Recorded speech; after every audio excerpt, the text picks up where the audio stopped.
বাংলাদেশে নাকি জামাতে ইসলাম নিষিদ্ধ হচ্ছে দুই একদিনের মধ্যে, শুনে খুব খুশি লাগলো রে ভাই। এই দলটারে অনেক আগেই নিষিদ্ধ করা উচিত ছিল। কেন উচিত ছিল জানেন? বুঝাই বলতেছি শুনেন। দেখেন, এমন একটা দল, যে দল বাংলাদেশের রাজনীতি করবে, অথচ এই দলের মধ্যে কোনো টেন্ডারবাজ থাকবে না, চাঁদাবাজ থাকবে না, দর্শক থাকবে না, অন্যের মেরে জোর করে বাগায় নিয়ে দর্শন করা লোক থাকবে না, অন্যের বউয়ের সাথে পরকীয়া করা লোক থাকবে না, হ্যাঁ, চুরা চালান, গরু চুরি, তারপরে হুন্ডা চুরি, এসব কিছুর মধ্যেই থাকবে না এমন একটা দল। আর ওই দল বাংলাদেশে রাজনীতি করবে কোনো অধিকার আছে মিয়া? কোনো অধিকার নাই। দেখেন একটা জিনিস ভাই, বাংলাদেশে রাজনীতি করে তার অঙ্গ সংগঠন কি জামাতে ইসলামী। বিএনপি সরকার ক্ষমতায় থাকা অবস্থায় তাদের 2-4টা মন্ত্রী ছিল, একটা মন্ত্রীও দুর্নীতির সাথে জড়িত ছিল না বা কেউ পাইলো না। কেমনে ভাই, কেমনে কি এই দলটা কিভাবে চলে ভাই? দেখেন, একটা পাড়া মহল্লায় যান, সেখানে দেখবেন একটা শিবিরের ছেলে কি করে, নামাজ পড়ে, ওরা দেখবেন বিড়ি সিগারেট খায় না, মেয়েদের উত্তক্ত করে না। কেমনে সম্ভব ভাই? এত সব ভদ্র হয়ে কি বাংলাদেশে রাজনীতি করা যায় মিয়া? বাংলাদেশে এতদিন ধরে তোমরা রাজনীতি করতেছো, শুধু এই সরকার তোদেরকে মায়া করছে দেখে বেটা।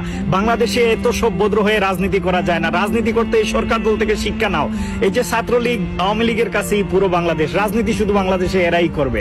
এরে ভাই দেখেন, জামাতে ইসলাম বলেন আর শিবির বলেন, তাদের সংগঠনের ব্যবসা প্রতিষ্ঠানে যদি যাও, ইসলামী ব্যাংক ছিল এক সময় তাদের দখলে, যখন ছিল তখন প্রথম সারির ব্যাংক হয়ে গেল বাংলাদেশে বা পুরো এশিয়ার মধ্যে ইসলামী ব্যাংক। এখন আবার সরকার দল চালাচ্ছে, ব্যাংকের অবস্থা খারাপ, ব্যাংকের মধ্যে টাকা নাই, এটা ওইটা, হ্যাঁ। তো তাদের ব্যবসা প্রতিষ্ঠানেও যাও, দেখবে ওইটা ভালো চলতেছে। তো এরকম করে সৎ হয়ে ভালো করে চলে বাংলাদেশে রাজনীতি করা যায় না মিয়া। তুমি পার্লামেন্টে ছিলা, তুমি এখানেও দুর্নীতিতে নাই বাবা। তুমি শিক্ষা প্রতিষ্ঠানে যাও, ব্যবসা প্রতিষ্ঠানে, একটা শিক্ষা প্রতিষ্ঠান যেমন বাংলাদেশের কোর্টে যাও, সেখানে দেখবা ব্যারিস্টার হয়ে আছে জামাতের লোক। কেমনে ভাই? সেখানে ভালো উকিল আছে জামাতের, কেমনে সম্ভব? তুমি একটা বেসরকারি প্রতিষ্ঠানে কিংবা যাও, সেখানে দেখবা অ্যাডমিন পদে আছে জামাতের ভালো একটা লোক, কিংবা দাড়ি রেখে খুব ভদ্র মানুষ যেটা, ওইটাই জামাত করে। এত সব ভদ্র হয়ে জামাত করে তুমি বাংলাদেশে রাজনীতি করবা? কোনো অধিকার নাই ভাই। বাংলাদেশের রাজনীতি শুধুমাত্র আওয়ামী লীগ করবে, তার অঙ্গ সংগঠন ছাত্রলীগ করবে। একমাত্র তাদের কাছেই বাংলাদেশের সবগুলা নাগরিক নিরাপদ, আমরা অনিরাপদ।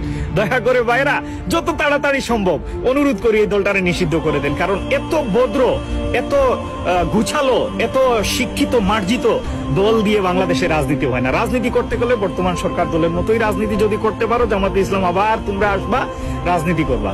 আপাতত এই দলটারে বন্ধ করে দাও, আমরা সবাই খুশি শান্তিতে থাকি ভাই, প্লিজ।